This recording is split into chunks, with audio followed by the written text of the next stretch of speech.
Hi అండి. నేనైతే ఆనందంగా ఉన్నప్పుడు లేదా నా మనసు ప్రశాంతంగా ఉన్నప్పుడు ఇలా కోన్ పెట్టుకోవడానికి ఇష్టపడతాను. అయితే కోను పండే వరకైతే ఉంచుకోనండి. అలా పెట్టానా ఇలా తీసేసానా అన్నట్టు ఉంటాను.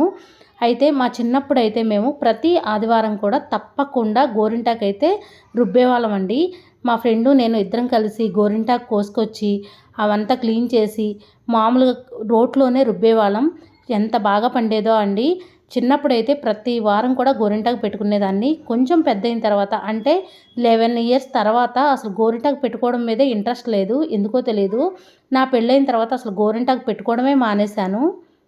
ఎంతైనా గోరింటాకు పెట్టుకుంటే ఆ కళే వేరు కదండీ! ఇప్పుడున్న రోజుల్లో చాలామంది గోరింటాకు కన్నా కోన్‌లే ఎక్కువగా పెట్టుకుంటున్నారు. కోన్ పెట్టుకోవడం కన్నా గోరింటాకు పెట్టుకుంటే చాలా మంచిది. అయితే గోరింటాకు లేదనుకోండి కోనైనా పెట్టుకోవాలి కదా! కోన్ పెట్టుకున్నా, గోరింటాకు పెట్టుకున్నా మన చేతులైతే భలే అందంగా ఉంటాయి కదా! నా మనసు ప్రశాంతంగా ఉన్నప్పుడు ఇలా కోన్ పెట్టుకోవడానికైతే ఇష్టపడుతూ ఉంటాను. నేను కోపంగా ఉన్నప్పుడైతే ఏదైనా తినడానికి ఇష్టపడతాను. మరి మీరు బాధ కలిగితే ఏం చేస్తారు? ఆనందంగా ఉంటే ఏం చేస్తారో కామెంట్ చేయండి. Thank you for watching. Bye అండి.